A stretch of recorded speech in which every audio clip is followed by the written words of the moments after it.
Welcome to study campus classes. আজকে যে তোমাদের এই ভিডিওতে আলোচনা করব যে কালকে যেমন একটা ভিডিও দিয়েছিলাম যে এসএলএসটি 3 কি আসবে এবং অনেকজন তার মতামত রেখেছিলে। আমি কাউকে কিছু বলছি না, নেগেটিভ পজিটিভ, কারণ যে হারে চলছে আজকে যে তথ্যটা তোমাদেরকে শেয়ার করব সেটাতে তোমরাও বুঝতে পারবে যে এই এসএলএসটির জন্য আমি ওয়েট করব কি করব না। এখানে কি যে তোমরা যেটা দেখতে পাচ্ছ কালকে যেটা আদালতে হয়েছে, যে প্যানেল বৈধতা চলে যাওয়া সত্ত্বেও, টাইম শেষ হয়ে যাওয়া সত্ত্বেও সেখানে চাকরি হয়েছে। এবার আমি কিছুক্ষণের জন্য ধরলাম যে যত রকমের কেস আছে, সুপ্রিম কোর্ট থেকে যেমন 44টা কেস এসছে হাইকোর্টে এবং হাইকোর্টেও কিছু কেস ছিল, এই নিয়ে যতগুলো কেস আছে সবগুলো ধরে নাও জিরো হয়ে গেল। তাহলে কি রাজ্য সরকার এখন কি নিয়োগ করতে পারবে? যদি ওইগুলো তো জীবনে সম্ভব না, 2 বছর 3 বছরের জীবনে ওগুলোকে সম্ভব না, তার সাথে সাথে আমি ধরে নিলাম যে হ্যাঁ ওগুলো শেষ হয়ে গেল। এবার জানো তারপর আবার একটা কেস হবে, যে কেসটা হচ্ছে কি এই প্যানেলের মেয়াদ শেষ হয়ে যাওয়া সত্ত্বেও যে চাকরি পেয়েছে, যেখানে হাইকোর্ট ক্লিয়ার বলে দিয়েছে তারাও অবৈধ। কালকে যেটা হাইকোর্টে ঘটেছে যে এখানে বলতে চাইছে যে যারা যেমন এসএসসির নিয়মে, এসএসসির নিজের নিয়মে আছে যে প্যানেলের বৈধতা হলো 1 বছর, কোনো কারণে 6 মাস ওরা বাড়াতে পারে, ভালো কথা। এটা হচ্ছে এসএসসি নিজের রুলসে রেখেছে। এই জন্য হাইকোর্টের একটা জাজমেন্টে, যখন হাইকোর্ট জাজমেন্ট দিয়েছিল প্যানেলটাকে ক্যান্সেল হওয়ার, সেখানে প্যারাতে কিন্তু লিখেছিল যে যারা বৈধতার পর মানে 1 বছরের পর বা 1.5 বছরের পর যারা নিয়োগ হবে তাদেরকে সবাইকে অবৈধ হিসাবে ধরা হবে। এবার কি হলো যে এখন যে লিস্ট দিয়েছে এসএসসি 1806 জনের অবৈধ বলে, সেখানে কিন্তু তারা নেই। এটা নিয়ে আবার বিরোধী পক্ষ, বিকাশ রঞ্জন বলো, আইনজীবী বিভিন্ন শামীম বাবু বলো, সবাই গিয়ে এ সওয়াল করেছে যে যখন এসএসসি হাইকোর্টের একটা জাজমেন্টে বলা হয়েছে যে তারা সবাই অবৈধ, তাহলে ওরা আজকের দিনে বৈধ লিস্টে কেন? এবার এসএসসি এখন বলতে চাইছে যে ওইখানে ওদেরকে অবৈধ কেন ধরবো?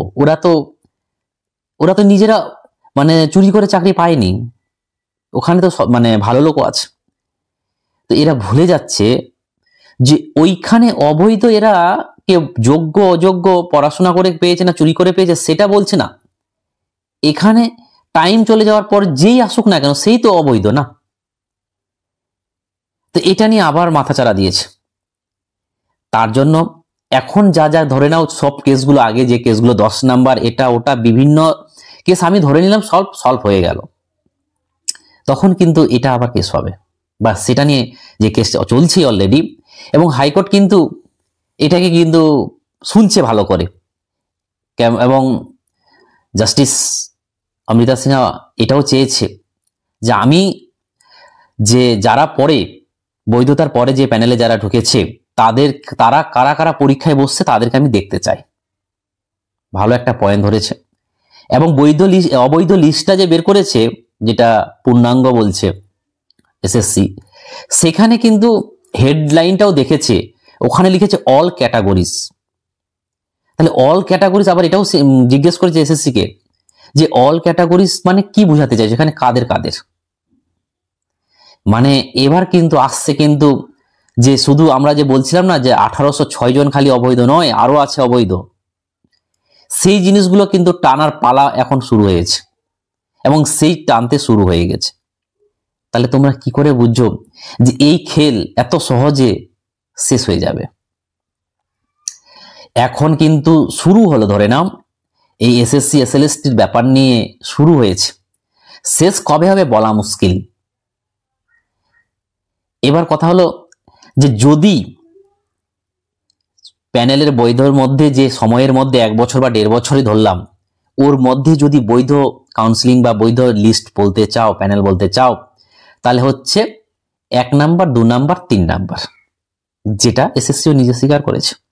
যারা প্যানেল 1, 2, 3 ছিল তারাই হচ্ছে বৈধ। যদি এটা হয় না তাহলে কিন্তু খেলটা আরো ঘুরে যাবে। কেন? এই 3টা লিস্টে মাত্র 6 থেকে 8,000 ক্যান্ডিডেট, এটা আইনজীবীদের মুখ থেকে ডেটা, যে 3টা লিস্টে মাত্র 6 থেকে 8,000 ক্যান্ডিডেট রয়েছে। তাহলে যদি এটাকে এই জিনিসটা লাস্ট পর্যন্ত যায় তাহলে বৈধ ক্যান্ডিডেট কটা থাকবে? আবার এই লোকগুলো চাকরিতে বসেছে, নতুন পরীক্ষাতে বসেছে, তাহলে এরা তো আবার বসতে পাবে না, তখন আবার টানাটানি হবে। এগুলোই এখন চলতে থাকবে। এবং এসএসসি কে যে তোমরা আজকের দিনে যারা কাছাকাছি নাম্বার পেয়েছো না, তাদের একটা টেনশন আছে যে আমরা ইন্টারভিউতে যাব বা ভেরিফিকেশন করব, এখন কেস টেস না হলেই ভালো। তুমি ভেরিফিকেশনে যাবে, ইন্টারভিউতে যাবে, তুমি নতুন, তুমি চাকরি পাবে না, আজকের বাজবে। কিছু চেঞ্জেস হলে আলাদা ব্যাপার। তো এখন কি হবে? এখন কিন্তু এই খেলাগুলোই চলবে। আমার মনে হচ্ছে না, আর তোমাদেরও মনে হওয়া উচিত নয়, যে এইরকম কন্ডিশন হতে হতে ভোটের আগে কোনো রকম প্রক্রিয়া সম্পূর্ণ হবে। চাকরি হারাদের, পরিষ্কার কথা, চাকরি হারাদের কিচ্ছু হবে না। আবার সুপ্রিম কোর্টে যাবে, তাদের বাড়িয়ে দেবে, ওরা আবার 1 বছর ধরে বাড়িয়ে দিল বা 6 মাস বাড়িয়ে দিল, সেটা হবে। এরকম করে ওদের বাড়বে। আর নতুন যারা, তোমরা যে অন্য পরীক্ষা বা অন্য কিছুর জন্য যে প্রিপারেশন নিচ্ছিলে, তোমরা আজকের দিনে এদিকে ঢুকে গিয়ে তোমাদের অনেকজন চাকরিহারা, মানে অনেকজন নতুন ক্যান্ডিডেট নিজের যেটা টিউশন পড়াচ্ছিলে, বিভিন্ন ছোটখাটো স্কুলগুলোতে পড়াচ্ছিলে, সেগুলোকে ছেড়ে এসএসসি দিয়ে তোমরা ভালো রেজাল্ট করলে, আজকে কিন্তু সেটার কোনো দাম নেই। এই জন্য বলবো যে হারে ক্যান্ডিডেট গুলো, মানে যে হারে অবস্থা, এসএলএসটি 2 এর যে অবস্থা, আমি বলবো খুব খারাপ থেকে খারাপের দিকে যাচ্ছে। এখনো পর্যন্ত কেউ বলবে না যে না এবার মনে হচ্ছে না নিয়োগ হবে। এসএসসি কে এটাও বলছে কমিশন যে তোমরা এই পরীক্ষা থাকবে কি থাকবে না, তোমরা ভেরিফিকেশন নিয়ে লাফালাফি করছো। এত বড় কথা বলছে, বুঝতে পারছো তোমরা? এই এসএলএসটি 2 থাকবে কি থাকবে না, হাইকোর্টেরও সন্দেহ। তোমরা আজকে যতই বলো, অনেকজন বলছো যে না বাতিল হবে না, এটা হবে না, ওটা হবে না, এত জোর, মানে জেল এত লাগিয়ে রেখেছে সরকার বা কমিশন, না তোমরা একসময় নিজেরাও বুঝতে পারবে যে এরা আসলে এসএসসিটা চাইছেই না, এত লাগিয়ে দিই। আজকে দিনে বলো তো কি করে রাজ্য সরকারের যদি শত ইচ্ছা থাকে যে না আমি এদেরকে নিয়োগ করাবো, তাহলে বারবার একই ভুল করছে কেন? এগুলো অনেক কিছু ইচ্ছাকৃত ভুল হচ্ছে। রাজ্য সরকারের কাছে একটা চান্স ছিল যে নতুনদেরকে আলাদা, পুরাতনদেরকে আলাদা নিয়ে পরীক্ষা নিয়ে বের করা। ওরা ভেবেছিল নতুন, মানে 2 জনকে ঢুকিয়ে দিলে, ভ্যাকেন্সি বাড়িয়ে দিলে জিনিসটা অতটা হাইলাইট হবে না, ওদেরকে আবার অবৈধদেরকে আবার কেচা ঢুকিয়ে দেব। তাহলে একটা মাথায় রাখবে তোমরা, যে যারা ভেরিফিকেশন, আমার অনেক স্টুডেন্ট ভেরিফিকেশনে যাচ্ছ আসছো, ভালো কথা। আমি তোমাদেরকে আজও সকালে অনেকজন ফোন করেছে, স্যার এখন বুঝতে পারছি না যে ইন্টারভিউর জন্য পড়বো না এটার জন্য, বিপিএসসির জন্য না বিভিন্ন জন্য পড়বো। আমি তাদেরকে একটাই কথা বলি যে ইন্টারভিউতে যারা ভেরিফিকেশনে ডাক পেয়েছো তারা অবশ্যই ইন্টারভিউটা ছাড়বে না, ইন্টারভিউটা পড়বে। ইন্টারভিউ মানে ওরা এখন হয়তো নিয়ে নিতে পারে, আবার কেস, আমি বলছি না যে এই চাকরি পাবে না, 10 বছর, মানে 10 বছরও পর পেতে পারো, 5 বছর পরেও পেতে পারো, 3 বছর পরেও পেতে পারো। তোমরা জানো যখনই কোর্ট একটা লম্বা চওড়া ডেট দিতে থাকবে না, এর গল্প বুঝে নাও, তখন কিন্তু নতুনরা আছড়ে পড়বে, তখন বুঝতে পারবে যে আমরা কি ভুলটা করলাম, টাইমগুলো কোথায় ওয়েস্ট করলাম। এখনো তোমরা নিজের পড়াশোনাটাকে, যে হারে এসএলএসটির জন্য পড়াশোনা করছিলে, এটাকে বাঁচিয়ে রাখো, এটাকে রিভিশন করো, এই পড়াটা অন্য কোনো পরীক্ষাতে কাজে লাগাও। কি করে বলবো রাজ্য সরকারের যে পরীক্ষার এই অবস্থা?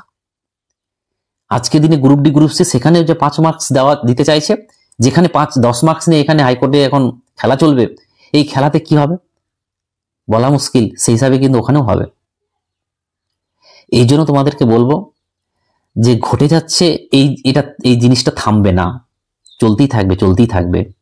তার জন্য বলবো যে তোমরা পড়াশোনাটা করে যাও, এবং আরো মমতা বাদেও আরো পৃথিবী আছে, আমাদের রাজ্য বাদে আরো পৃথিবী আছে, আরো দেশ আছে আমাদের, আরো রাজ্য আছে আমাদের, সেগুলোকে একটু বড় মাইন্ডে ভাবো। না হলে যদি চাকরি করতে চাও, কারণ এই অবস্থা আজকের দিনে কিন্তু থামার নয়, ক বছরের জন্য লেগে গেল জোর চাপ বলা মুশকিল। আমার আইডিয়া 3 থেকে 5 বছর এই কেস চলতেই থাকবে, এবং যতদিন না হয় ততদিন নিয়োগের কোনো গল্প হবে না। এবং এই নিয়োগে যাদের পরীক্ষা ভালো হয়নি তারা তো আমি বলবো তারা খালি জাস্ট নিউজ শুনেও লাভ নেই, তোমরা নিজের কাজ করো, পড়াশোনা করো। সিটেটটা আছে, সিটেটটা দাও, সবাইকে বলছি সিটেটটা অবশ্যই দিও। ঠিক আছে, এরপরে আবার তোমাদের সাথে আলোচনায় আসবো, এবং এই নিয়ে আমার এটা নিয়ে ভিডিও বানানোর দরকার ছিল, যে এটা জানা উচিত তোমাদের যে তোমরা এখন এই রাস্তাটা ছেড়ে অন্য কিছু ভাবো। থ্যাংক ইউ, আবার দেখা হবে, টাটা।